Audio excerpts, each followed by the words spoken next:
Buen día, somos el equipo 5 y le vamos a mostrar la resolución de nuestro producto integrador de aprendizaje. Aquí se puede ver todo el contenido que abarcaremos durante la presentación. Para comenzar, trataré algunos aspectos importantes sobre los principales productos de la reacción principal. Uno de ellos es el metaxileno. El principal uso del metaxileno es en la fabricación del ácido isoftálico, que se utiliza para alterar las propiedades del PET. El mercado del metaxileno se ha clasificado en producción de ácido isoftálico, en la producción de 2,4-silidina y 2,6-silidina, y también en la producción del M-xilol. Este último es la mayor aplicación que tiene este compuesto debido a que se utiliza de materia prima en la producción de ácido isoftálico y en la elaboración de tintes y de resinas. Además, el mercado del metaxileno está en crecimiento debido al aumento en la demanda de adhesivos, selladores y del mismo ácido isoftálico. Se estima que debido a esto el mercado global de metaxileno alcanzará los 1.341.7 millones de dólares para el 2023.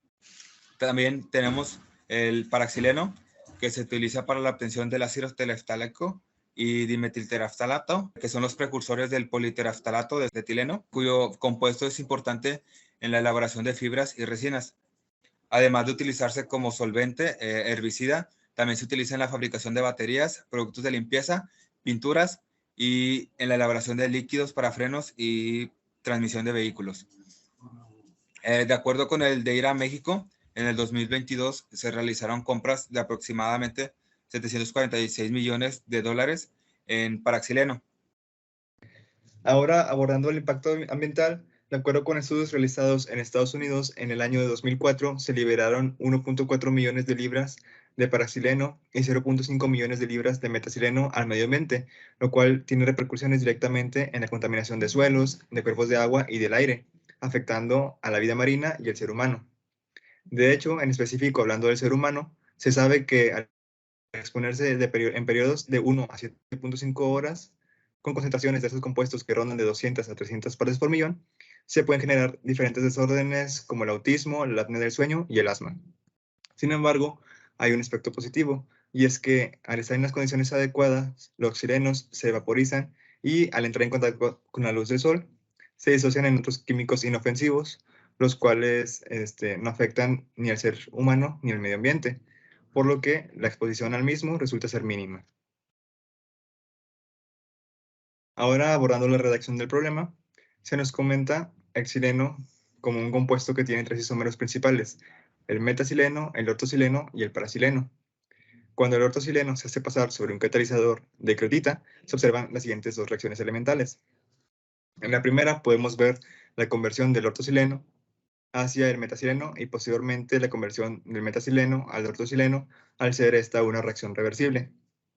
Y como segunda reacción tenemos la conversión directa del ortoxileno al paraxileno. Prosiguiendo con la redacción del problema, se nos comenta que tenemos una alimentación equimolar para meta y ortoxileno, siendo el ortoxileno la especie A y el meta la especie B.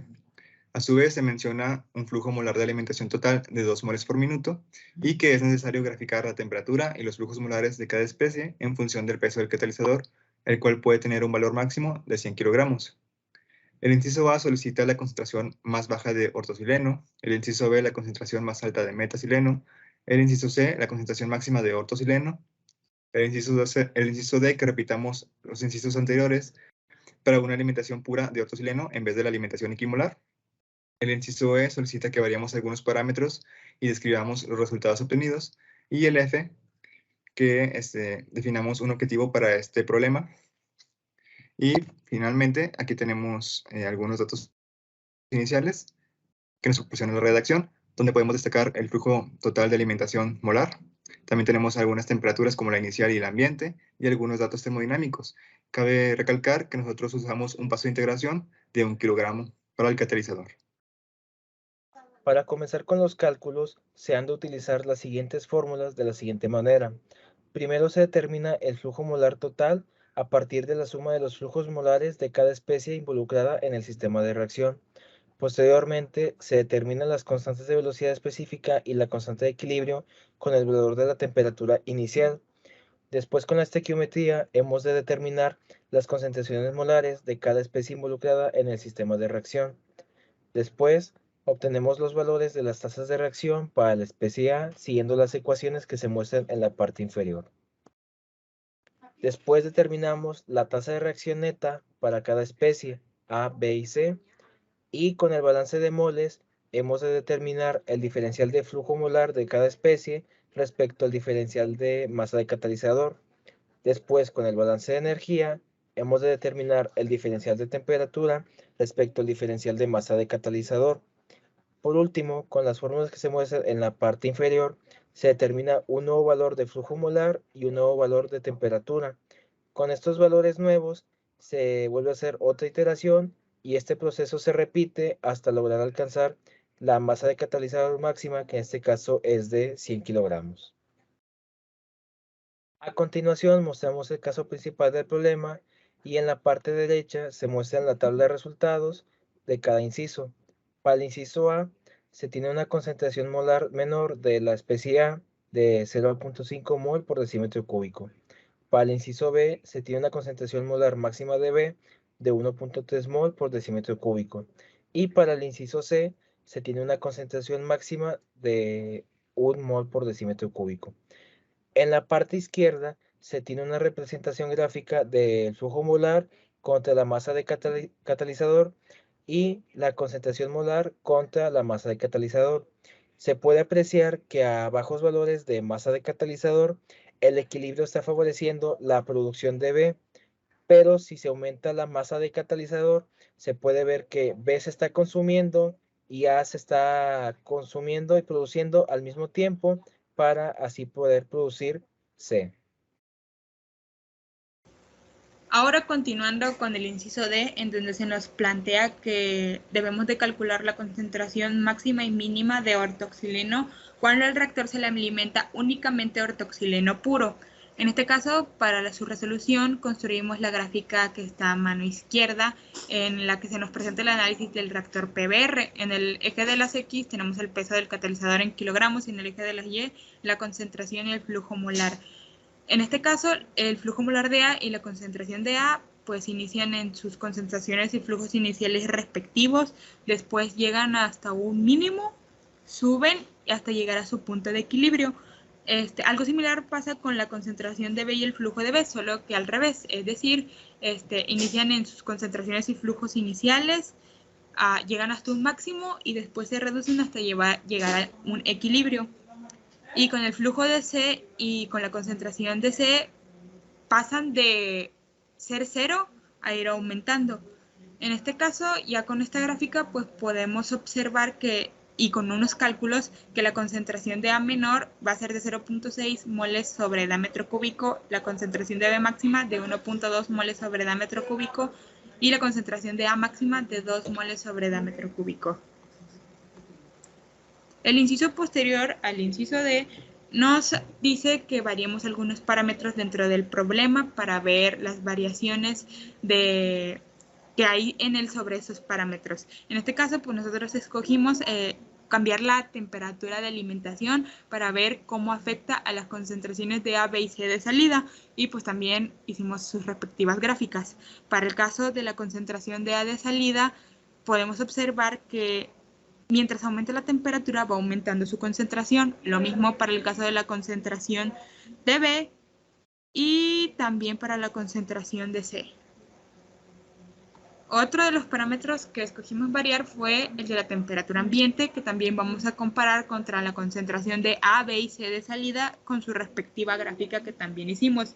En este caso, pues la temperatura ambiental que se nos planteaba en el problema era de 500 Kelvin e hicimos una variación de 470 a 510 Kelvin. Y como podemos observar para la concentración de A de salida, pues si lo comparamos desde 470 a 510 podemos observar que la concentración se va disminuyendo. Lo mismo pasa para la concentración de B de salida. Más sin embargo, pues para la concentración de C de salida no sucede lo mismo, sino que va aumentando. Continuando, tenemos la variación en el flujo inicial de A. donde podemos observar que conforme incrementamos el flujo inicial de A, tanto la concentración de salida de A como del reactivo B se ven favorecidas, mientras que la concentración de salida del reactivo C se reduce constantemente. De igual manera, tenemos la variación en el flujo inicial de B, donde podemos observar un efecto similar al caso previamente visto. Conforme incrementamos el flujo inicial de B, la concentración de salida de A y de B se ven favorecidas y la concentración de salida de C se reduce. Y pues, como objetivo principal de la realización de este problema, tenemos que era demostrar la variación de los parámetros de operación del reactor y llegar así a un diseño óptimo de un reactor, considerando las diferentes condiciones de operación. Cabe aclarar que pues esto es únicamente a manera de cálculos técnicos, ya que también se necesitan considerar otros factores como los económicos. Y pues para nuestras observaciones finales, tenemos que al alimentar de manera equimolar el orto y el metacileno, estos van a alcanzar un equilibrio y se va a favorecer la segunda reacción en paralelo, dándonos una producción de paracileno. Y pues esta producción se va a incrementar conforme se añade más catalizador. De igual manera, simplemente si solo alimentamos el ortocileno como se vio en el inciso B, tenemos que se va a favorecer el consumo del metacileno y la formación del paracileno. Y pues al realizar las diferentes variaciones de parámetros, se llegó a la conclusión de que para incrementar la producción del paracileno hay que incrementar tanto la temperatura ambiental o la temperatura de entrada del flujo. Y si por el caso contrario queremos reducir esta producción de paracileno, una alternativa es incrementar los flujos de alimentación del ortocileno y del metacileno. Y pues esto sería todo de nuestra parte. Muchas gracias. Aquí se presenta la bibliografía.